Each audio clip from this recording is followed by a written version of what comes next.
Assalamualaikum warahmatullahi wabarakatuh. Salam dan bahagia. Saya Uzlifa Asrining Ummah bersama dua rekan CGP Angkatan 11 akan menyebarkan pemahaman praktik baik mengenai budaya positif yang dilakukan di SDIT As-Sakinah Tanjung Pinang. Semoga bermanfaat. Bismillahirrahmanirrahim. Assalamualaikum warahmatullahi wabarakatuh. Waalaikumsalam warahmatullahi wabarakatuh. Pertama saya mengucapkan kepada Ustaz dan Ustazah yang hari ini berkenan untuk mengikuti diseminasi tentang budaya positif untuk tugas CGP Angkatan 11 kami. Sebelum kita mulai, mohon izin untuk Ustaz Dani memandu kami membacakan doa. Ya Ustaz Dani, Mulai kita hari ini mari kita berdoa bersama-sama. Kita berdoa. Tangan di atas kepala dudukkan berdoa sungguh-sungguh. Doa sebelum belajar. Bismillahirrahmanirrahim. Rabbi zidni ilma warzuqni fahma. Rabbi shrah li sadri wa yassir li amri wahlul 'uqdatam min lisani yafqahu qawli. Firli waliwalidayya walil mu'minina amin. Oke, terima kasih Ustaz Dani.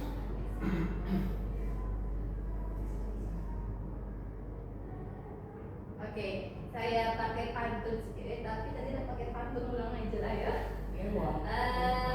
Main sepeda ke tengah kota. Oh iya, berseragam pakaian dan sepatu.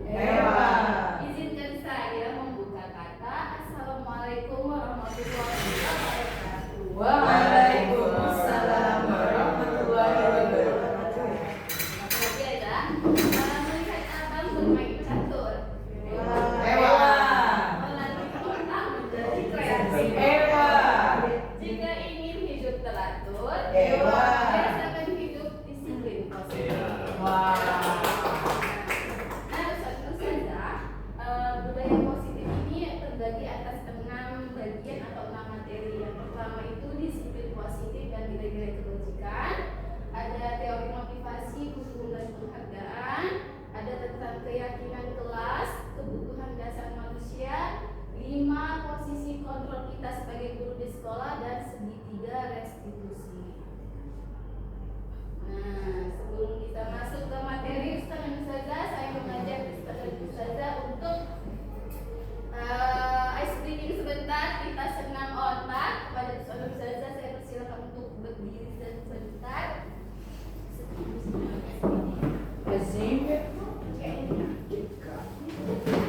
Oh iya. Reza.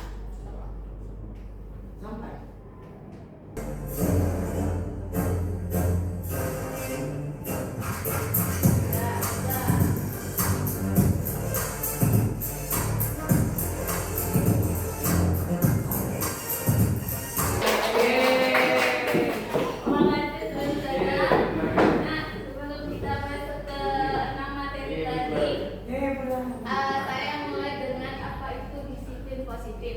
Sudah bisa lihat di sini, disiplin positif merupakan salah satu cara penerapan disiplin yang bertujuan untuk menumbuhkan kesadaran serta memberdayakan peserta didik tanpa imbalan, tanpa penghargaan atau reward, ancaman ataupun hukuman. Jadi ini murni kesadaran peserta didik itu sendiri tanpa takut pada kita ataupun pada aturan yang kita buat. Nah teman-teman, pada disiplin positif ini ada nilai kebajikan yang harus kita ketahui, seperti profil pelajar Pancasila dan petunjuk seumur hidup dan keterampilan hidup. Kalau ini sudah kita ketahui sama-sama ya Ustazah ya. Itu ada 6, diantaranya ada beriman, bertakwa kepada Tuhan Yang Maha Esa dan berakhlak mulia. Yang kedua mandiri, bernalar kritis, berkebinekaan global, bergotong royong dan kreatif. Teman-teman, untuk nilai di sini, nilai kebaikan di sini ini kita butuhkan pada saat nanti membuat keyakinan kelas atau kesepakatan kelas. Nanti akan dibahas lebih lanjut oleh Ustazah Iva atau Ustazah Ria. Nah, kita masuk materi yang kedua, yaitu teori motivasi, hukuman, dan penghargaan. Diana Gosen dalam bukunya, nah itu-itunya aja ya, menyatakan ada 3 motivasi perilaku manusia. Yang pertama, untuk menghindar ketidaknyamanan atau hukuman. Yang kedua, mendapatkan imbalan atau penghargaan dari orang lain. Yang ketiga, untuk menjadi orang yang mereka inginkan dan menghargai diri sendiri dengan nilai-nilai yang mereka percaya. Nah, ada kasus Ustazah, sebagai guru nih, saat kita mengajar di kelas tepat waktu, motivasi apa yang mendasari kita untuk melakukan hal tersebut? Apakah waktu kita datang tepat waktu ke sekolah atau tepat waktu ke kelas? Adakah di antara 3 ini yang menjadi motivasi kita, Ustazah? Atau kita punya motivasi yang keempat? Kami tanya sama Ustazah Indri. Ustazah Indri,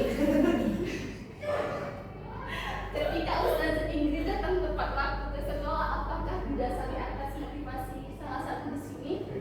Atau Ustazah punya motivasi keempat? Siapa setuju? Ya, apa Ustazah? Coba ya. Iya, salah satu di antara 3 itu ada nggak? Atau karena tidak mau dihukum, atau karena ingin dapat penghargaan, Oh, nomor 3. Tiga, Masya Allah ya. Iya. Mau jadi gitu baik kan? Baik. Nah, kita langsung ke hukuman dan konsekuensi. Saya jujur sebagai guru, saya juga termasuk guru yang sistem hukum. Nah, kita lihat apa itu hukuman dan apa itu konsekuensi.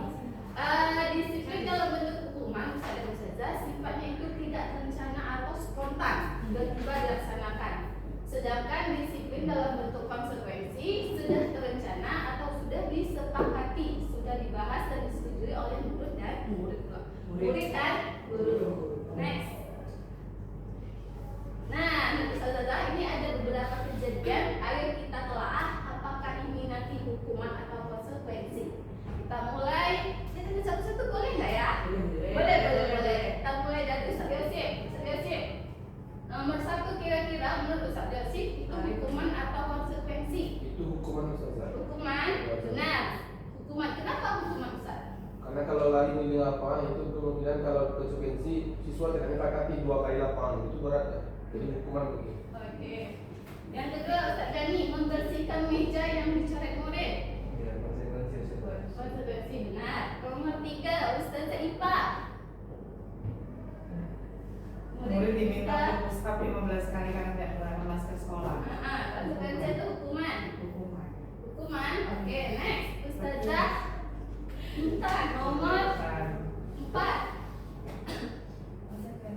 Konsekuensi menggantikan kertas dia karena dia mencoret-coret punya kawan. Ustazah dia.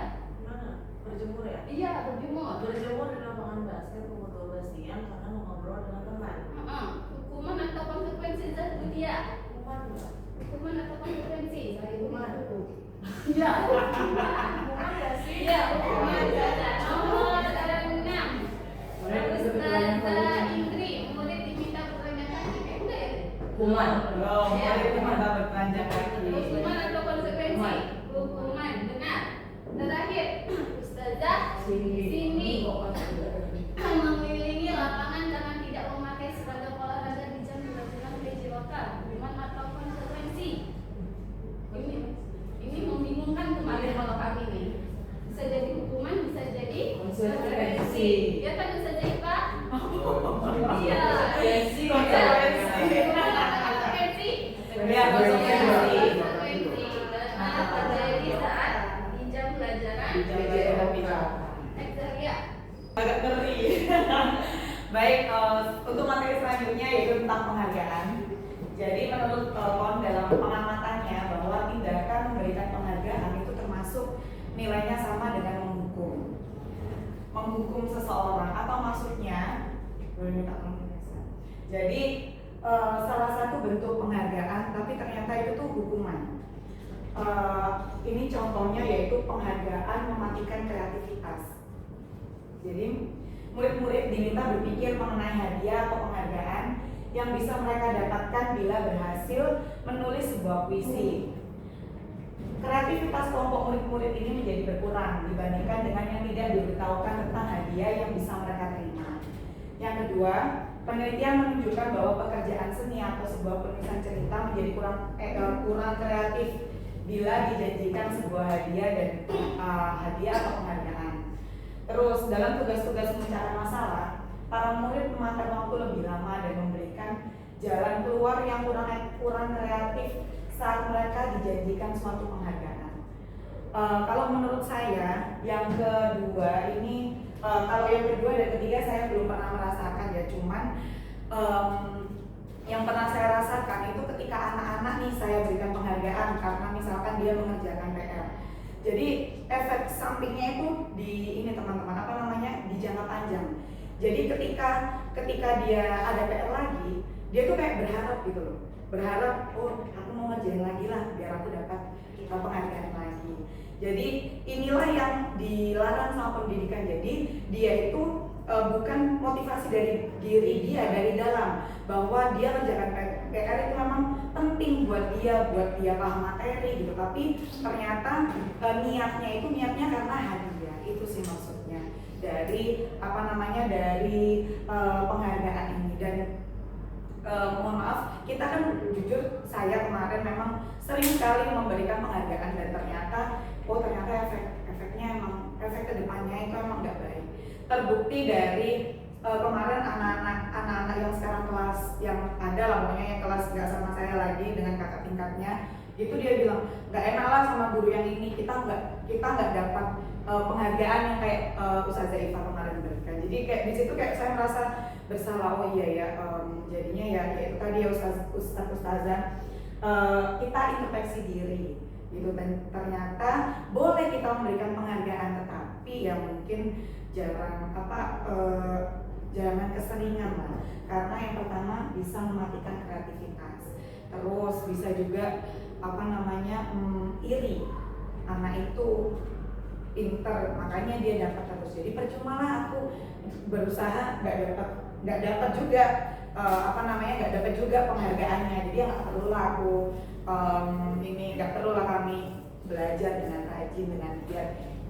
Itu maksud dari penghargaan. Jadi nggak apa-apa kita memberikan penghargaan, cuman mungkin frekuensinya jangan terlalu sering. Dan kita dituntut guru itu menumbuhkan motivasi dari anak sendiri, motivasi dari dalam, bukan dari luar. Kalau kayak gini kan, ya anak-anak yang bisa nanti saya kasih pena atau kasih apa, itu kan berarti motivasinya dari luar ya, bukan dari dalam. Dan memang banyak kejadian, tapi kalau nggak kayak gitu, anak-anak kurang kan semangat belajarnya, ya nggak? Tapi ya itulah makanya kita berusaha bersama-sama belajar untuk cara menumbuhkan semangat dari dalam diri anak-anak. Seperti itu untuk penghargaan ya. Yang kedua, ini contoh penghargaan, bentuk-bentuk penghargaan hukum. Penghargaan hukum mereka yang tidak mendapatkan penghargaan. Nah, ini sejalan dengan kurikulum Merdeka.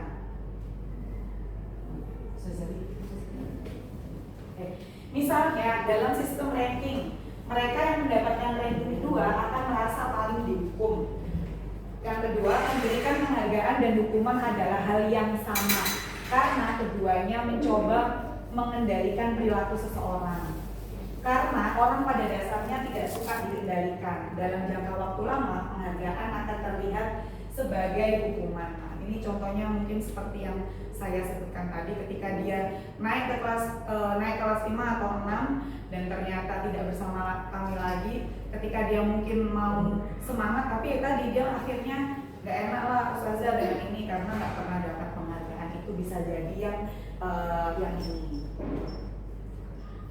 Terus yang keempat, jika suatu penghargaan diharapkan namun Anda tidak mendapatkannya, Anda akan merasa dihukum.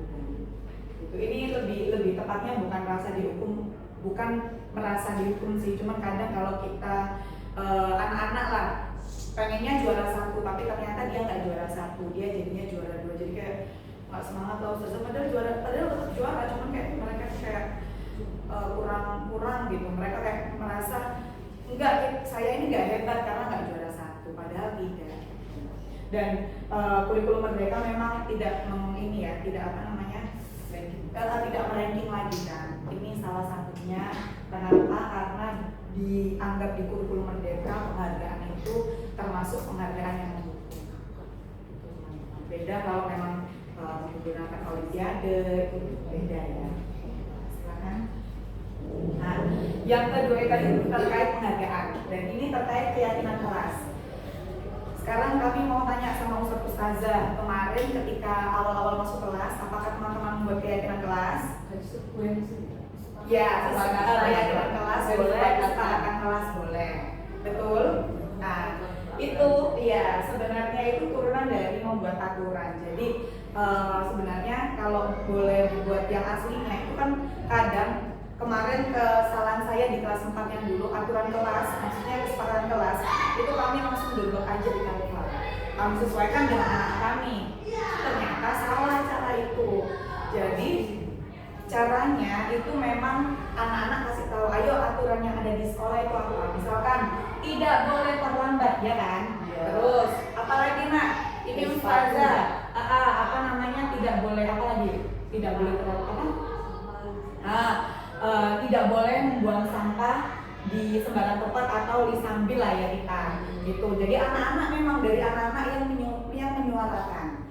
Jadi misalkan ada 10 poin kan, dari 10 poin itu misalkan nomor 1 tadi kan jangan terlambat ya kan, itu kata-kata jangan terlambat harus diubah menjadi positif. Jadi kira-kira gimana Pak? Datang tepat waktu. Itu pun harus kita kasih tahu ke anak-anak. Setelah udah jadi nih kalimat yang negatif tadi jadi kalimat positif ya kan. Nah setelah itu setiap keyakinan yang dibuat memiliki nilai kebajikan. Jadi kayak gini, ayo teman-teman kan datang tepat waktu itu berarti nilai kebajikannya tentang apa ya datang tepat waktu.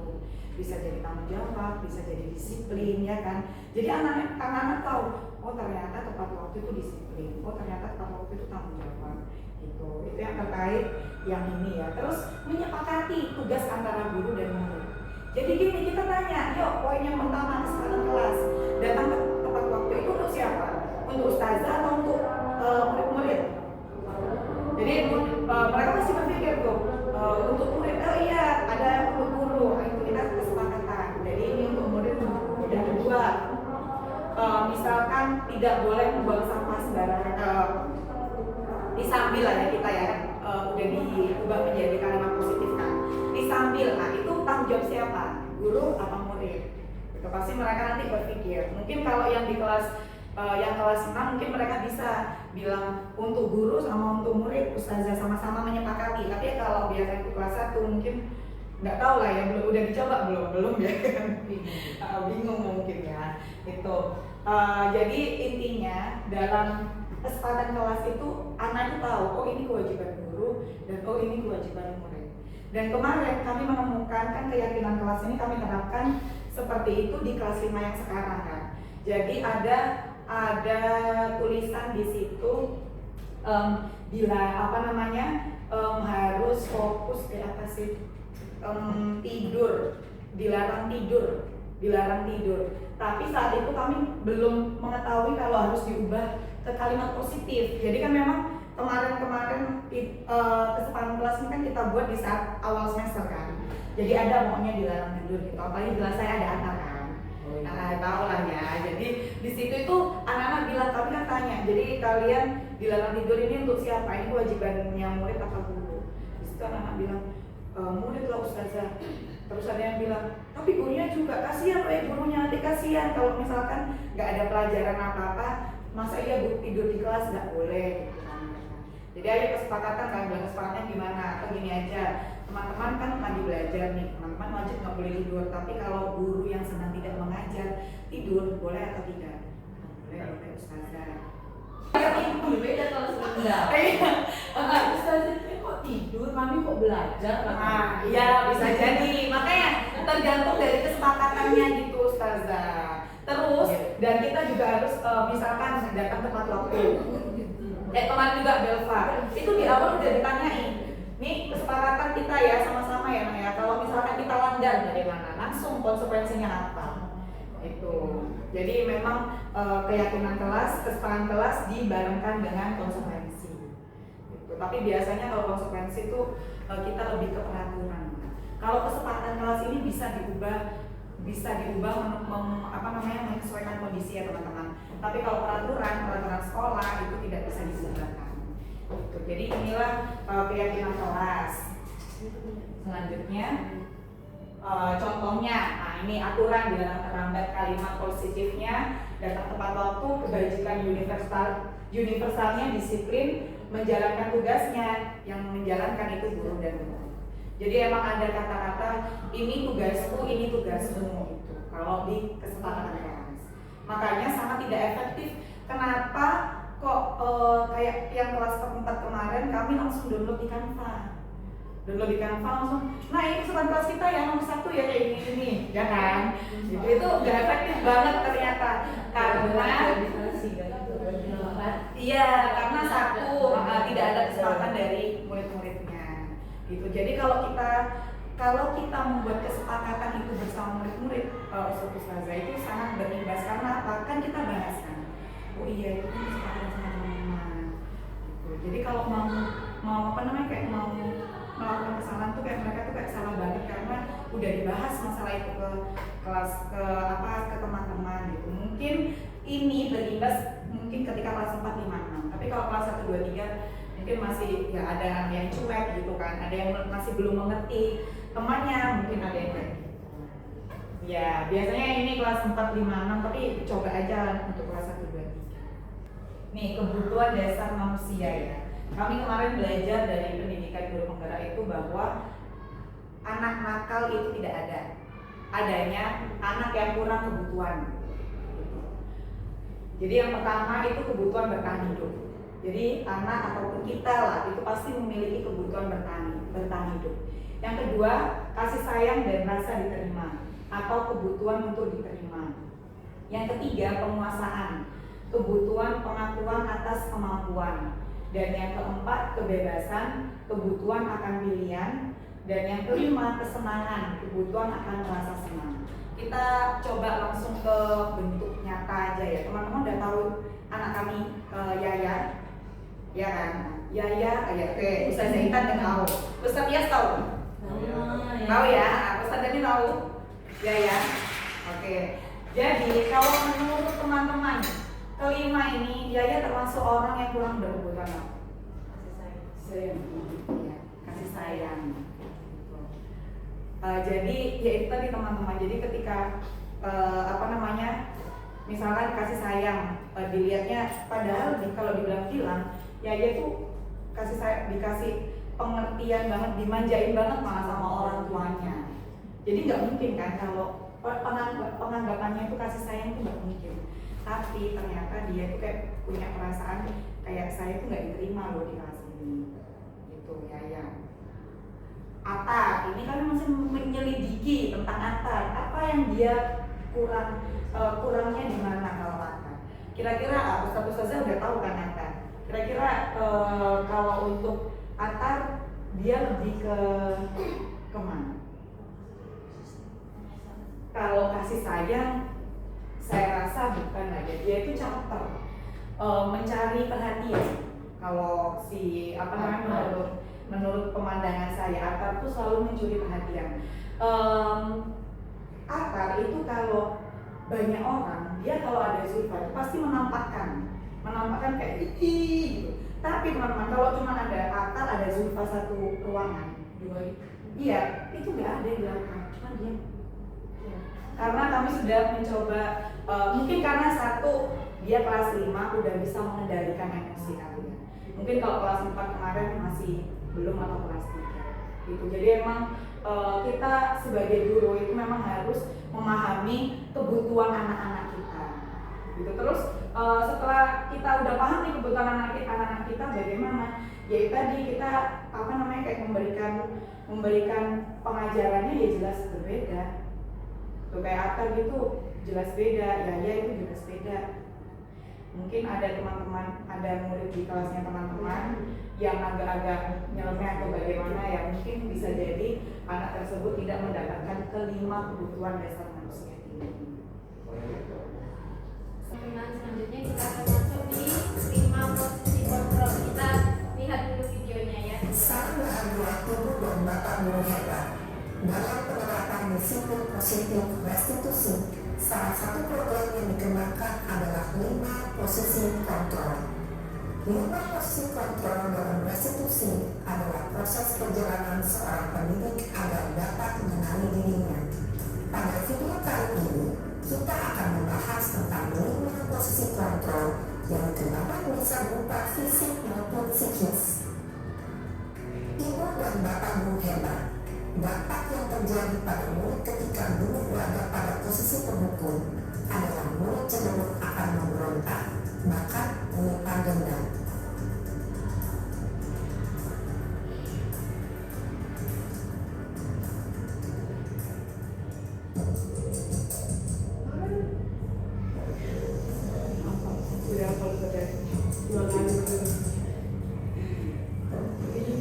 Bedanya penghukum merasa bersalah, membuat merasa bersalah.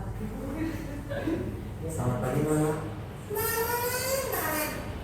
Kamu kenapa terlambat lagi, Nak? Ya Tuhan, Nara. Kamu sedang nggak bikin ibu susah ya? Kalau kamu terlambat lagi, nanti guru yang menegur kata-kata sekolah, Nak. Bisakah ibu tidak bisa mengalami adegan kelima posisi? Ya teman-teman, kita belajar tentang 5 posisi kontrol guru. Tadi ada 5 ya: penghukum, membuat rasa bersalah, pemantau sebagai teman, dan manajer. Kira-kira dari kelima posisi kontrol ini mungkin kita sudah menerapkan semuanya atau salah satu dari 5 ini. Kebanyakan kita, kalau kami ya mungkin yang masih banyak ini sebagai penghukum. Misalnya anak nih, rame terus keluar ke kelas. Nah itu kan menghukum mereka ya. Padahal kita tidak tahu kenapa mereka berbuat seperti itu. Harusnya kan kita tanya, kenapa sih kamu kok rame aja? Kenapa nggak perhatikan ustazah? Kenapa alasannya, ada apa? Nah gitu kan mungkin bisa memberikan mereka itu, oh iya, kenapa sih dia bisa menimbulkan rasa-rasa positif itu tertanam di dalam dirinya. Kemudian rasa bersalah tadi, kita seolah-olah udahlah, kamu nggak kasihan apa sama ustazah gitu kan, pernah kan biasanya nanti ustazah ini dimarahin loh, kan seperti itu kan nanti ustazah dimarahin loh. Padahal itu hanya membuat anak itu merasa mereka itu melakukan itu ya ya kasihan ya, seperti itu, tapi hanya bertahan hanya untuk sementara. Besoknya mungkin bisa mereka mengulangi lagi. Kemudian pemantau. Nah pemantau ini kita hanya memantau aja kan, memantau gimana kalau kalian tidak mengerjakan, nah apa konsekuensinya. Mungkin hanya memantau tapi tidak, efeknya hanya juga untuk sementara aja sebagai teman. Nah kalau sebagai teman ini mungkin mereka, saya nggak mau lah sama ustazah itu sukanya kayak gini, jadi dia pilih-pilih guru. Akhirnya yang timbul adalah membandingkan guru yang satu dengan yang lainnya. Enak sama guru ini lah, guru ini kan jarang menghukum, baik hati, nah seperti itu. Tetapi yang kita harapkan di sini adalah bagaimana kita memposisikan diri sebagai guru itu adalah manajer, sebagai manajer. Jadi kita bisa mengetahui kenapa siswa itu melakukan tindakan seperti itu, alasannya apa, dampaknya nanti mereka bisa mungkin bisa memilih sendiri dampaknya. Nah, jadi nilai-nilai yang tertanam di ketika kita menjadi seorang manajer itu, nilai-nilai kebajikan, kebaikan universalnya yang menurut kita bisa tertanam dalam diri murid. Misalnya nilai universal yang bisa kita pahami, misalnya kejujuran. Nah, kalau kejujuran kita sebagai guru, sebagai manajer, nah bisa menerapkannya untuk siswa itu. Bagaimana cara kita bisa untuk jujur, misalnya di kantin ya, kita kan masalahnya ambil jajan satu, ternyata karena ramai mereka tidak bayar. Nah itu nanti kita bisa tanya, misalnya menyelesaikan masalahnya seperti apa. Segitiga restitusi itu adalah suatu tindakan untuk mengambil langkah supaya anak itu memiliki rasa tanggung jawab yang sudah tertanam di dalam dirinya sendiri. nilai-nilai kebajikan yang sudah dijelaskan oleh Ustazah Evi itu bisa tertanam pada diri anak itu sesuai dengan apa yang mereka yakini, apa yang mereka lakukan itu mereka bisa paham. Oh iya, saya melakukan ini itu nggak baik. Nah itu nilai yang harus kita tanamkan pada seorang anak. Mungkin itu sangat, kalau saya rasa di sekolah SD ini mungkin dari SD kita tanamkan, kita biasakan seperti itu. Ada 3 langkah segitiga restitusi, yaitu yang pertama menstabilkan identitas, kemudian validasi tindakan yang salah, yang ketiga menanyakan keyakinan kelas. Segitiga restitusi ini adalah suatu langkah untuk menyelesaikan suatu permasalahan. Nah, kalimat untuk menstabilkan identitas ini ketika kita mendapatkan siswa kita bermasalah ya, misalnya berbuat salah itu tidak apa-apa. Nah, ada anak kita, kalau kemarin ada anak kelas 6 memecahkan galon, ya sampai lantainya banjir air. Kemudian biasanya kita panggilkan anaknya. Kalau kita tidak bisa menahan emosi, bisa jadi kita marah. Kenapa kamu jatuhkan galon itu? Kok bisa? Ayo, kamu harus ngapain ini? Seperti itu. Tetapi kalau kita menerapkan segitiga restitusi ini, mungkin kita bisa lebih tenang dan tidak terlalu emosi. Kayaknya seperti itu. Saya menerapkan di kelas juga menggunakan segitiga restitusi ketika anak-anak itu lambat mengerjakan tugas atau apa itu, kayaknya lebih enggak sepaneng aja itu pikirannya. Nah ini kan kalimat-kalimat yang ada di segitiga restitusi. Yang pertama stabilkan identitas, yaitu berbuat salah itu tidak apa-apa. Nah kita tidak boleh kamu itu salah. Nah itu kan kata-kata yang salah satu kata-kata yang kasar yang tidak pantas untuk kita ucapkan kepada anak. Apalagi anak SD ya, nanti kalau kita ucapkan kata-kata kan langsung tertancap tuh di sininya. Saya salah seperti itu. Kemudian yang kedua, tidak ada manusia yang sempurna. Nah, setiap manusia itu pasti memiliki kesalahan, pernah berbuat salah dan pernah berbuat kekeliruan. Kemudian yang ketiga, saya ingin mencari solusi dari permasalahan ini. Ketika kita mendapati murid kita bermasalah, nah kita cari solusi. Ustazah tidak akan memarahi, Ustazah mau mencari solusi kenapa tadi kok bisa berbuat seperti ini. Seperti ini.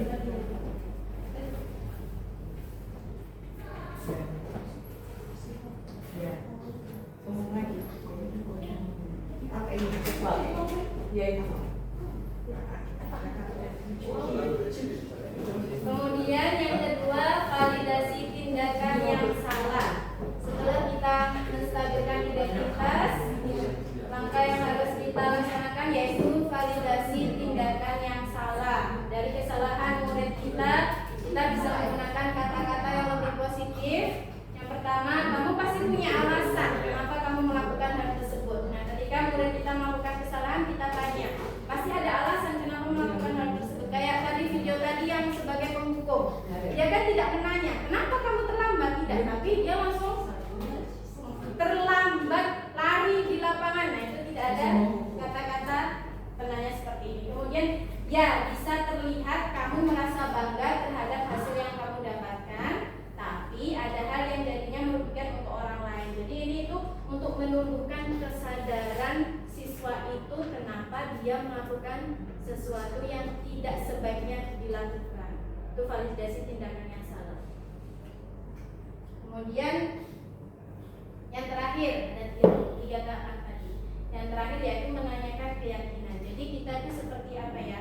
Membimbing. Kalau SD mungkin perlu dibimbing, nggak bisa mereka harus seperti ini Ustazah. Mungkin kalau kelas tinggi, kelas 5-6 bisa, tapi kalau kelas 1-2 kita perlu adanya pengarahan. Apa keyakinan kelas yang kita percayai? Kalau kelas 1-2 kayaknya keyakinan kelasnya apa? Mungkin dia masih bingung ya. Keyakinan kelasnya apa? Nggak tahu. Di kelas itu kan sudah ada kan Ustazah tempel. Kita harus kesepakatan kelasnya harus buang sampah itu di tempatnya, jangan disimpan di kolong meja. Nah, sudahkah dilakukan? Nah, mungkin bisa dengan kalimat yang seperti itu. Jadi kita mengarahkan. Kemudian keyakinan apa yang belum kamu tunjukkan? Misalnya, kalau tadi buang sampah di kolong meja. Nah, menyimpan sampah di kolong meja itu bagus tidak? Nah, kalau menyimpannya di kolong meja, apa yang terjadi? Nanti semut banyak Ustazah. Nah, saya digigit semut jadinya bentol-bentol misalnya gitu. Nah, yang bisa benar seperti itu. Jadi mereka tahu sebab akibat akibat dari apa yang dilakukannya. Kemudian yang ketiga, apakah tindakan mencerminkan keyakinan kelas tersebut? Nah, apakah kalau membuang sampah di kolong meja itu sesuai dengan apa keyakinan yang sudah ditempel di kelas? Tidak, Ustazah. Jadi harusnya gimana? Jadi kita itu memberikan opsi pilihan-pilihan kepada anak itu supaya mereka itu bisa apa ya? Bisa berpikir kritis, kemudian bisa menemukan solusinya sendiri tanpa harus kita langsung, kamu udah membuang ini, ayo seperti ini, buang seperti ini, sapu, bersihkan. Nah, tidak seperti itu. Tapi mereka tahu sendiri. Kalau mereka dari dalam hatinya sudah mengetahui efeknya, apa stimulus responnya seperti apa gitu kan, nanti mereka akan, oh iya kalau saya seperti ini, nggak usah nih, berarti nggak boleh nih, nanti akibatnya seperti ini. Itu akan mungkin bertahan lebih lama untuk mereka bisa melakukannya. Ini contoh penerapan segitiga restitusi.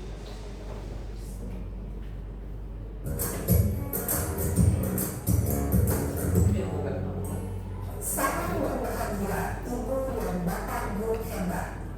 Pada video kali ini kita akan membahas tentang salah satu dunia. Pada saat itu kamu akan melakukan apa? ya saya ngapain apa? Sobat, saya tak dia teman-teman lain. Oh begitu. Pasti kamu melakukan seperti itu karena suatu alasan tertentu kan? Iya, saya coba, ya saya tahu ini lah. Maka saya betul-betul ini. Ya wajar lah. Mempertahankan harganya itu sesuatu yang penting buat kamu. Untuk kamu tidak membuat apa lagi, hanya membentak-bentak. Iya Pak. Untuk saya masih bersabar, dan hanya membentak saja. Sudah lepas pada Pak, saya pasti dalam ini. Ya pasti ya. Tapi kamu memilih untuk tetap bertahan dan bersabar. Kamu memilih untuk tidak berbuat lebih parah lagi kan? Iya. Nah, sekarang coba kita lihat lagi tindakan kamu yang bentak-bentak Eka di kelas. Tindakan kamu itu kira-kira sesuai dengan keyakinan kelas atau tipe tidak? Enggak Pak. Sampai Pak yang kemarin. Jadi keyakinan atau prinsip mana yang sesuai dengan keinginan kamu? Saya sebenarnya sama dengan beberapa kali. Mungkin saat ini saya masih jadi tidak membutuhkan sikap itu. Kamu kayaknya tidak menghargai orang lain itu penting buat kamu. Ya tidak Pak. Ya, setuju. Kita harus saling menghargai. Namun ada juga keyakinan yang kita sepakati yang perlu kita jalankan apabila kita sedang marah kan? Ya saya itu selalu proaktif dengan diri sendiri. Saya bisa jadi lebih bersabar, mengambil waktu juga untuk berpikir langkah selanjutnya.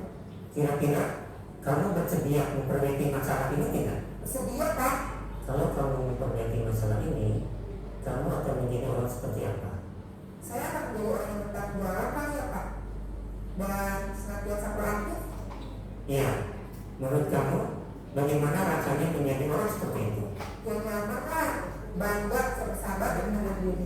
Baiklah kalau begitu. Yuk kita pikirkan bagaimana memperbaiki masalah ini.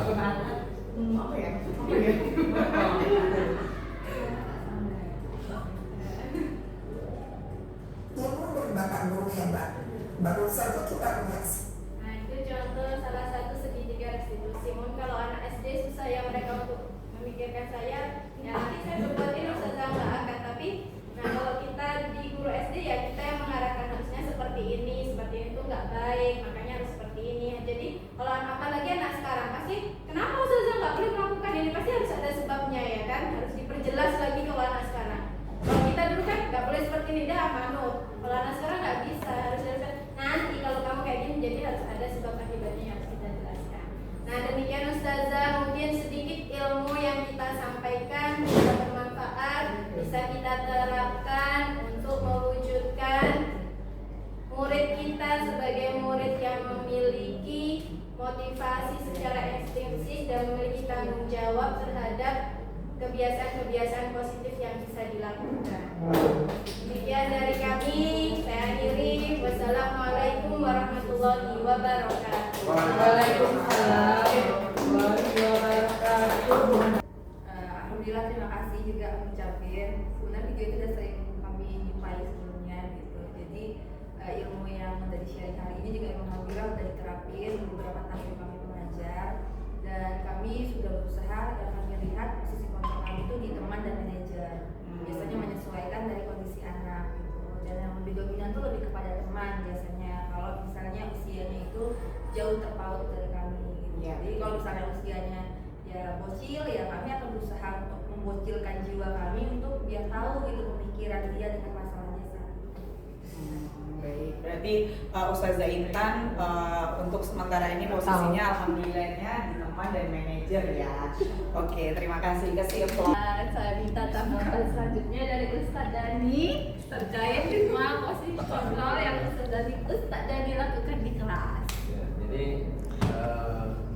kalau saya melihat karena dilihat dari jenjang pendidikan ya pengaruhnya, karena memang secara cara berpikir mereka juga mempengaruhi bagaimana kita harus menghadapi apa yang terjadi pada saat itu. Jadi kalau saya lihat kalau misalnya untuk manajer itu mungkin sangat jarang ya, karena memang di situ kalau saya perhatikan butuh pemahaman yang luas hingga tahap dia memahami peraturan yang memang mulai dari diberlakukan hingga dari konsekuensinya.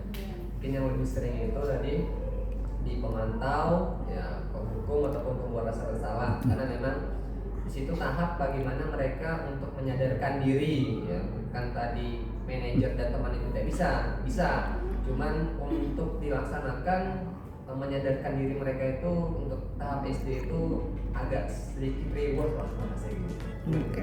Baik, dalam kegiatan umpan balik ini alhamdulillah banyak respon yang diberikan terkait penyampaian praktik baik hari ini. Semoga kedepannya kita bisa bersama saling berkolaborasi dalam menerapkan budaya positif di lingkungan Sekolah SDIT As-Sakinah Tanjung Pinang.